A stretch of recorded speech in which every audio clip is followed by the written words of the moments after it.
il est 8h31. Bretagne 5, l'invité de la matinale. Et notre invité ce matin est Michael Chevalier. Il est 5e vice-président de Dinan Agglomération. Il est en charge de l'habitat, des gens du voyage et de la politique de la ville. Il est également conseiller départemental et maire de Plumogat dans les Côtes-d'Armor. Il est venu de Plumogat pour être en direct ce matin au micro de Bretagne 5 matin. Je l'en remercie. Bonjour. Bonjour. Alors, on va parler, Michael Chevalier, d'une initiative que vous avez eue, que l'on voit apparaître dans la presse depuis quelques jours, dans les colonnes de nos confrères du Télégramme ou de nos confrères de Ouest France, cette idée d'alliance pour les Côtes-d'Armor. Alors, qu'est-ce que c'est que l'Alliance pour les Côtes-d'Armor ? Eh bien, écoutez, c'est une initiative, effectivement, qu'en tant que porte-parole du groupe de la minorité départementale, j'ai souhaité porter en faisant deux constats. Le premier constat, c'est que suite aux élections municipales et départementales, nous manquions effectivement de capacité à fédérer, à nous rassembler. Et suite à ces élections, on s'est rendu compte aussi qu'on avait du mal à se rencontrer, à s'identifier, à se connaître. Et donc, il était nécessaire de trouver un moyen, un vecteur pour pouvoir se rencontrer et générer un peu plus de discussions entre nous. J'allais presque dire, ça tient du réseau social en vrai. Effectivement, voilà, on revient aux sources et le mode associatif est un des vecteurs qui nous permet de répondre à ces ambitions, de pouvoir se rencontrer sur de bonnes bases. Alors moi, ce qui me frappe, c'est que finalement, vous êtes beaucoup d'élus au département, ici dans les Côtes-d'Armor, et vous ne vous connaissez pas tous. Alors au niveau du conseil départemental, bien sûr, les élus se connaissent. C'est vrai que c'est plutôt au niveau des communes, pour diverses raisons, parce que la plupart du temps, on ne souhaite pas d'ailleurs avoir forcément une étiquette politique collée sur le dos. Moi, j'ai l'avantage de pouvoir l'assumer parce que je suis élu depuis un certain temps, mais c'est vrai que d'autres élus ont plus de difficultés pour là aussi plusieurs raisons. La première, c'est qu'on n'est pas toujours engagé de manière importante en politique, et puis ensuite, on est souvent à la tête de conseils municipaux qui sont très divers. C'est d'ailleurs le cas aussi chez moi. Voilà, cette diversité politique, c'est mieux quand même quand on s'éclaircit la voix. Cette diversité politique, c'est quelque chose aussi qui est très riche ici en Bretagne et partout ailleurs. On s'aperçoit finalement qu'on ne s'occupe pas de politique dans les villages, dans les villes. On est plus sur l'initiative pour aller de l'avant et puis pour créer des projets, pour les mettre en place. Finalement, la politique passe au deuxième plan. Alors, je crois qu'il y a toujours un petit temps politique qui sont les élections. Oui, bien sûr. Mais clairement, une fois que les élections sont passées, on est tous dans cette logique de pouvoir construire des politiques justement pour les citoyens, de faire en sorte que les projets que nous engageons, quel que soit d'ailleurs le niveau de collectivité, soit dans l'intérêt général. Je crois que c'est aujourd'hui une constante, effectivement, en Bretagne, particulièrement, pour en discuter parfois avec des référents de l'administration centrale. On voit bien que lorsqu'ils viennent en Bretagne, ils apprécient justement ce dialogue constructif qui permet effectivement d'avancer sur un certain nombre de sujets, et en particulier, moi, celui que je maîtrise sur l'habitat, où on a aujourd'hui la capacité justement à discuter avec les services de l'État et en rassemblant, d'une manière générale, l'ensemble des élus, quelle que soit leur sensibilité. Alors justement, sur l'habitat, par exemple, on voit aussi beaucoup d'initiatives, parce qu'en Bretagne, c'est compliqué. On écoutait tout à l'heure la chronique d'Iwan Letlèche, Terre à Terre, où il était question de l'habitat en Bretagne. Ça devient dur aujourd'hui de venir habiter chez nous. Là aussi, il faut qu'il y ait un côté transversal au niveau politique pour pouvoir avancer. C'est essentiel. C'est essentiel, et depuis plusieurs jours, plusieurs mois même, je dirais, on est bien conscient qu'il y a d'énormes difficultés aujourd'hui pour à la fois venir en Bretagne, vous l'avez indiqué tout de suite, mais aussi de s'installer lorsque l'on quitte le foyer parental, par exemple, les jeunes, héberger les aînés aussi aujourd'hui peut parfois être compliqué. En fait, toutes les catégories sont touchées. Et aujourd'hui, la discussion, effectivement, tourne répondre sur les enjeux et les capacités à répondre à ces demandes dans un contexte compliqué parce qu'on est effectivement dans une situation où construire du logement n'est pas simple. Les bailleurs sociaux ont des difficultés aujourd'hui à boucler leurs opérations. Les banques sont plus frileuses, si vous me permettez le terme, aujourd'hui. Voilà, le contexte général, les coûts de construction augmentent, les taux d'intérêt sont à la hausse, donc effectivement un certain nombre de facteurs, de clignotants qui s'orientent plutôt vers le rouge et qui nous laissent entendre effectivement que ça va être compliqué.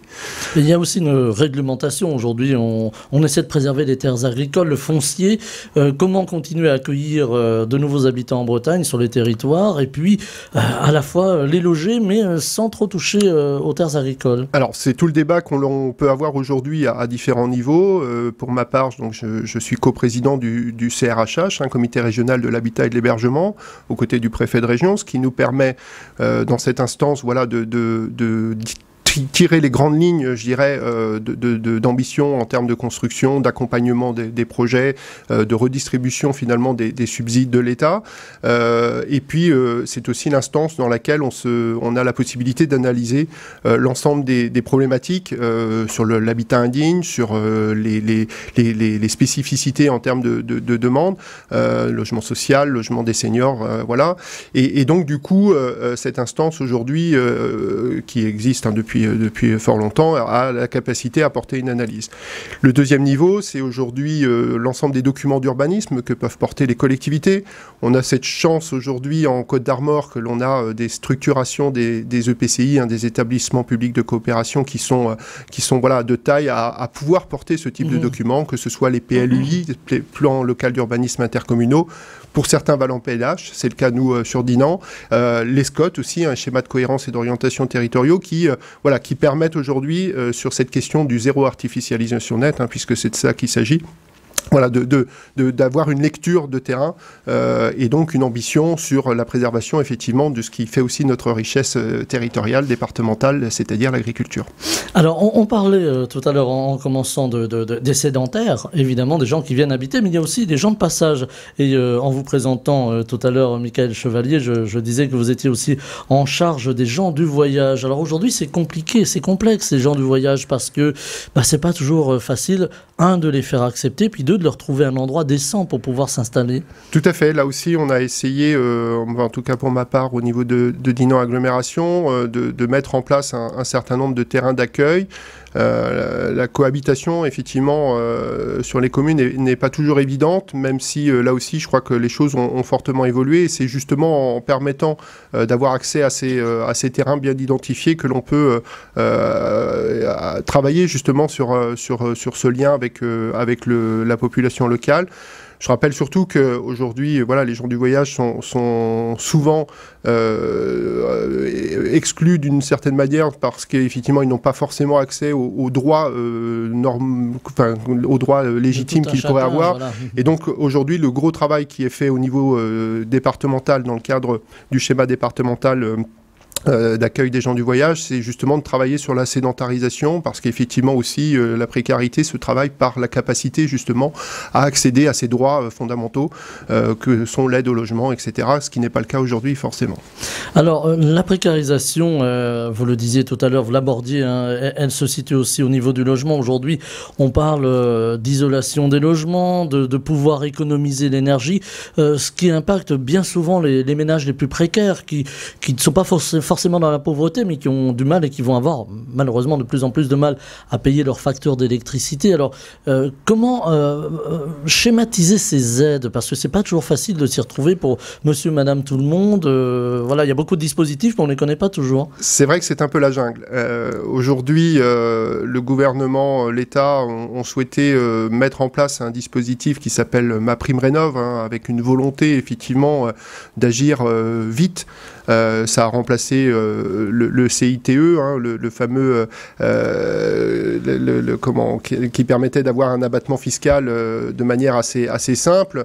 Aujourd'hui, on a mis quelque part quelque chose de très complexe, puisqu'il faut passer par une plateforme numérique, ce qui n'est pas forcément dans la capacité de tout le monde pour différentes raisons, ne serait-ce que de pouvoir avoir accès à un débit Internet. Donc une jungle, parce qu'effectivement, à côté de cela, les collectivités qui sont organisées depuis longtemps dans l'accompagnement à la rénovation énergétique se voit un petit peu mis en retrait finalement de la capacité à accompagner les bénéficiaires. La conséquence de cela aujourd'hui, c'est qu'on crée un fossé effectivement entre les plus aisés qui peuvent accéder directement à cette plateforme pour faire quelques travaux de rénovation énergétique, et le plus souvent, puisque les chiffres sont assez parlants, c'est 70% en fait des demandes aujourd'hui de financement se font pour le changement de la chaudière ou pour le changement du chauffe-eau. Le problème, c'est qu'une passoire énergétique, quand on change la chaudière, elle reste toujours une passoire énergétique. Donc c'est le rôle aujourd'hui des collectivités de mieux accompagner, de faire en sorte qu'on soit dans un projet global avec l'ambition affichée de pouvoir améliorer réellement l'effort énergétique sur une construction. Alors je reviens à l'Alliance pour les Côtes d'Armor. Alors vous disiez transpartisan, une alliance d'élus pour aussi mettre en place des projets, pour réfléchir autour de grands projets qui vont aussi impacter l'avenir, alors l'avenir du département, voire même de la région. Je crois que notre rôle d'élu local aujourd'hui, c'est d'écouter les inquiétudes de nos populations. Et aujourd'hui, elles sont de plusieurs ordres. Je parlais à l'instant du numérique. Je crois que c'est en train de se régler aujourd'hui. Le déploiement de la fibre voulu par l'organisme régional Mégalis Bretagne va permettre, d'ici quelques années encore, mais voilà, de manière assez quand même rapide, de pouvoir accéder à ce monde du numérique qui, je dirais, aujourd'hui est la base de tout le reste. Deuxième sujet d'importance sur lequel aujourd'hui on a beaucoup de discussions et de préoccupations, c'est l'accès effectivement aux soins. L'accès aux soins qui aujourd'hui est amputé d'une capacité à déployer des ressources médicales sur le terrain d'une manière assez criante, et c'est un sujet national, hein, mais effectivement... On manque de médecins. On manque de médecins. En particulier dans les zones rurales et même dans les villes. Voilà, aujourd'hui, je crois qu'il n'y a pas forcément de différenciation entre villes et zones rurales. Je dirais que presque une zone rurale comme la mienne, en proximité de Rennes, a peut-être moins de difficultés, par exemple, qu'une ville sur la côte où aujourd'hui les médecins effectivement ne voient pas l'intérêt de s'installer dans ce genre de territoire, alors que je crois qu'aujourd'hui tous les élus font des efforts justement pour faire en sorte que l'accueil des médecins soit le plus facilitant possible, et je dirais que tout le monde a besoin à un moment ou à un autre d'aller voir son médecin, quoi. Voilà, oui, c'est important aussi de se faire suivre. C'est aussi le rôle des élus, j'allais dire de terrain, parce que je le disais aussi en commençant, vous êtes maire de Plumogat. Aujourd'hui, on voit beaucoup les maires sollicités. Alors, on les met un petit peu à toutes les sauces, les maires. Hein. Ils sont un petit peu j'allais dire le rempart de la République. Je ne sais pas si on peut le dire comme ça. Mais en tout cas, on les met un petit peu à toutes les sauces. Mais le maire, c'est quand même le premier échelon. C'est celui qu'on va voir dès qu'il y a un petit problème ou dès qu'il y a besoin de discuter. Je crois que depuis... alors moi je suis élu depuis 2008, mais je pense qu'effectivement depuis 5-6 ans, le rempart de la République effectivement est le terme adapté. On a connu des périodes de crise il y a 3 ans. On a connu la crise sanitaire depuis un peu plus de 2 ans maintenant. Là, la crise économique. Je crois, après, il faut aussi remettre les choses dans le bon ordre. Je crois que c'est aussi le rôle des élus de terrain, des maires, des conseillers municipaux, des adjoints, d'être à l'écoute aussi des populations. Là où effectivement il faut qu'on soit vigilant, c'est de ne pas se faire accuser de tous les maux. On n'est pas responsable de tout. On essaye, je pense, les uns et les autres, d'être justement le plus efficient possible, de mettre les actions que l'on juge le plus utiles, parfois avec les moyens que l'on a, qui ne sont pas forcément toujours à la hauteur, mais voilà, je crois qu'aujourd'hui, le rôle du maire de proximité, c'est effectivement de pouvoir s'interroger sur les besoins de ses concitoyens et d'essayer d'y apporter des solutions, que ce soit en termes de transport, en termes d'habitat, d'accès aux soins, etc. Ouais. Alors les maires sont souvent là, disponibles. On peut aller, en particulier dans les petites communes, c'est peut-être pas vrai dans les villes, mais aller voir le maire, parfois on le tutoie, on lui dit voilà, il y a un problème à tel endroit, il faut que tu viennes voir. Mais on voit aussi depuis quelques années les maires qui sont les premiers sur le terrain subir des agressions, subir des incivilités. Ça peut être une incompréhension, ça peut être plus grave. Est-ce que vous ressentez ça, vous, ou est-ce que vous avez déjà eu des témoignages ? Malheureusement, je crois que peu de maires pourront dire qu'ils n'ont pas subi au moins une fois dans leur mandat un moment indélicat, une agression, ou qu'elle soit verbale ou physique. Moi, j'ai eu malheureusement les deux. Maintenant, je crois qu'il faut se rendre compte qu'effectivement, lorsqu'on est en situation de tension, et bien voilà, le maire joue un peu le rôle de fusible, et lorsque le concitoyen a l'impression plutôt, voilà, d'être quelque part dans un engrenage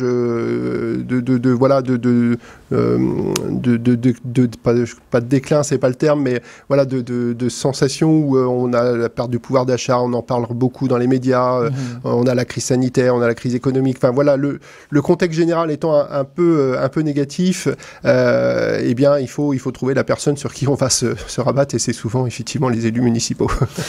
C'est grave une agression physique. Oui. Et avant, on touchait pas au maire finalement, c'était quelqu'un qu'on respectait.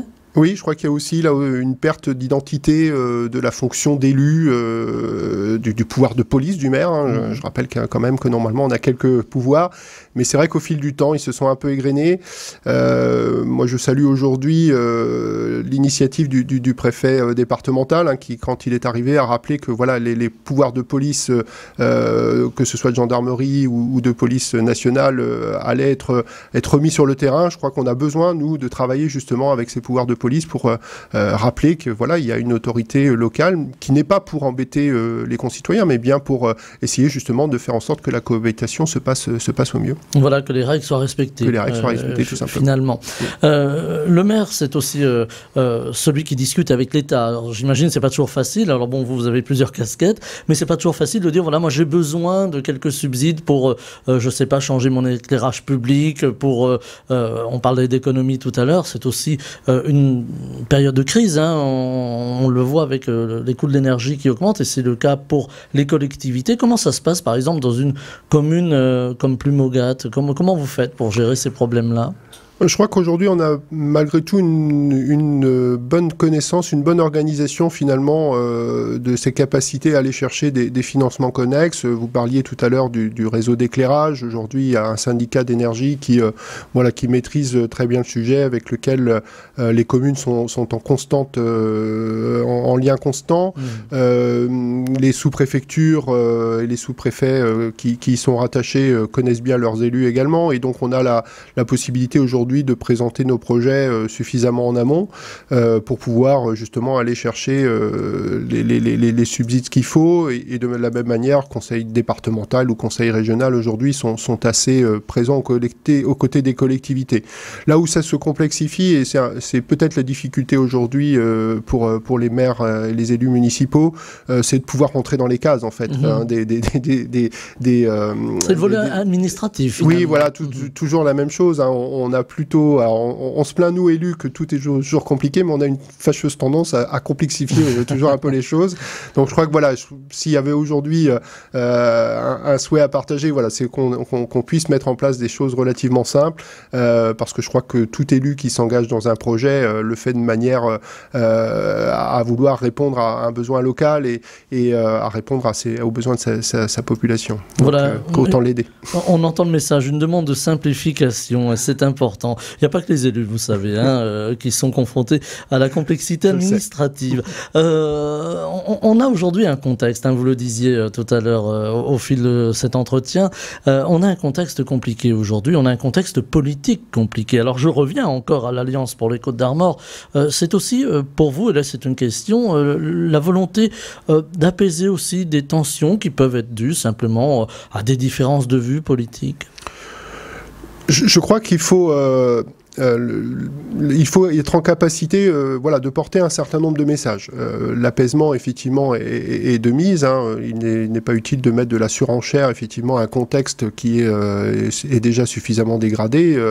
On voit bien, là, depuis quelques jours, la tension qu'il y a pu y avoir sur l'accès au carburant, l'inquiétude qu'il peut y avoir sur le coût de l'énergie d'une manière générale, l'inflation qui galope quand même, et notamment sur les biens les plus primaires.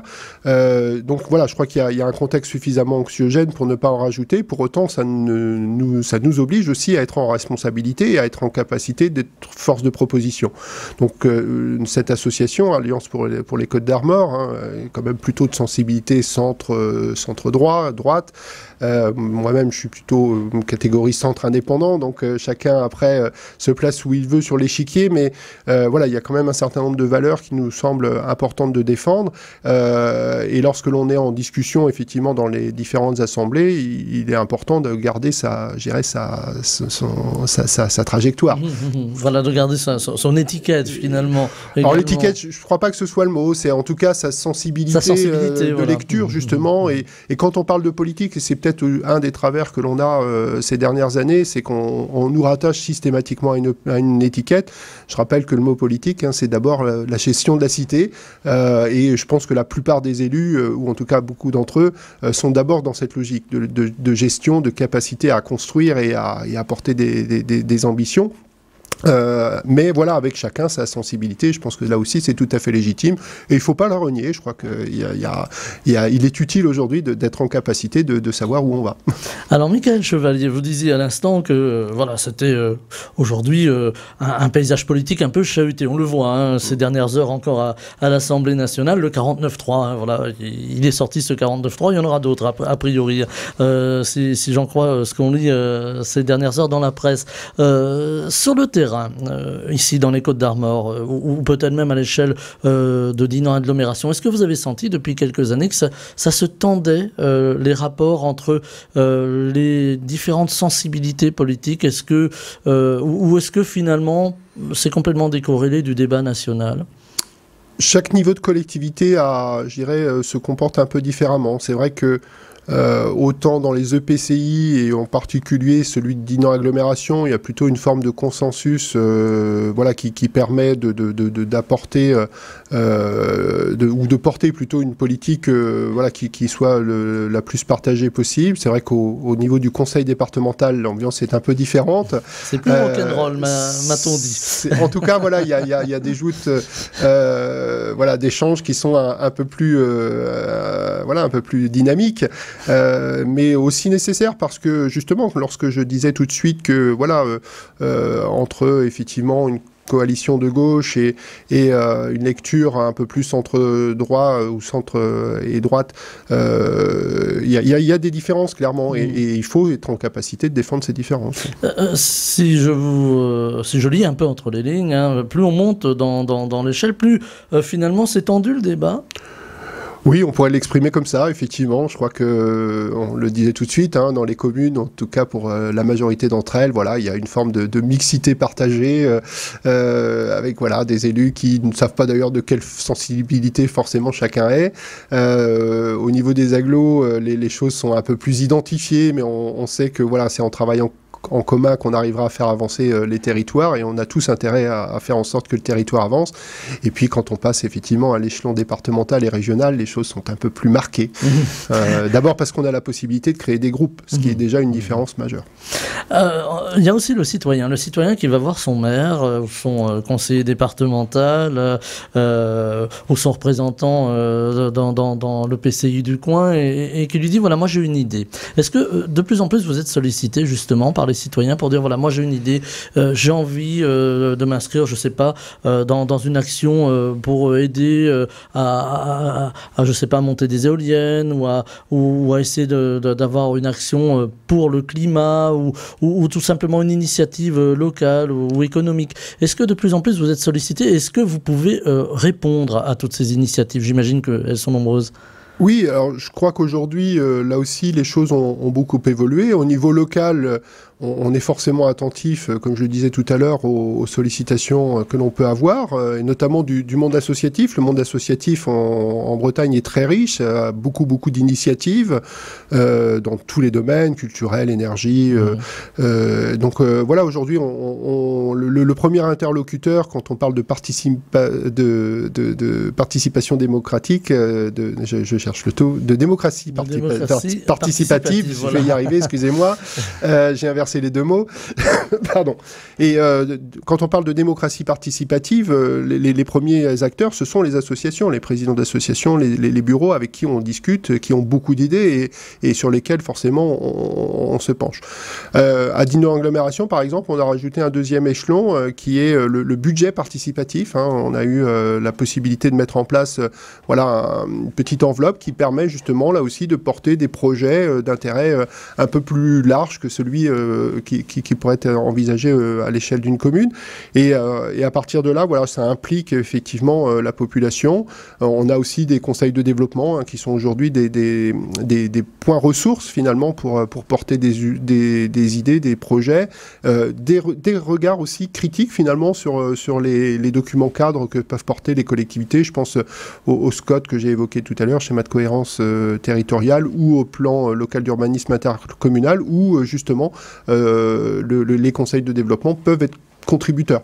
Et ce qui permet d'avoir aussi justement une lecture citoyenne finalement des grands enjeux qui les concernent au quotidien. Ça peut faire aussi l'objet de faire remonter des incohérences. Parfois, ce qui est sur le papier n'est pas forcément vrai dans la réalité. Effectivement, ou en tout cas de pouvoir confronter et de mieux expliquer aussi certains choix. Parce qu'effectivement, lorsque l'on est sur un sujet, sur un dossier, je reprends celui de l'habitat, on a une trajectoire, on sait à peu près où on veut aller, on construit sa feuille de route, et puis à un moment, effectivement, il faut être en capacité de relever la tête et de se dire, est-ce que je suis encore bien dans l'objectif que je me suis fixé? Et c'est là où les citoyens peuvent parfois effectivement apporter un commentaire utile. On va devoir se quitter parce que là il y a une chose que je ne pourrais pas négocier avec mon réalisateur, c'est le temps. Un dernier mot, cette association, cette alliance pour les Côtes d'Armor, elle est ouverte à toutes les sensibilités politiques.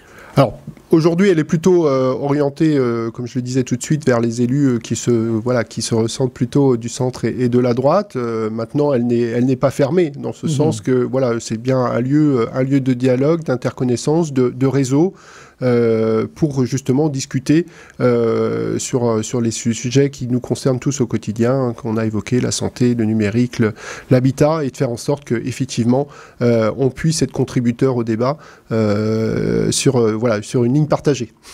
Eh bien, on va se quitter là. Michael Chevalier, 5e vice-président de Dinan Agglomération, en charge de l'habitat, des gens de voyage et de la politique de la ville, conseiller départemental et maire de Plumogat dans les Côtes-d'Armor, très jolie commune. Il faut y faire un tour. Voilà, ça c'est pour la petite pub. Merci infiniment d'être venu jusqu'au micro de la matinale. Je vous souhaite une très belle journée. Merci pour votre accueil. Bretagne 5 matin, Stéphane Hamon.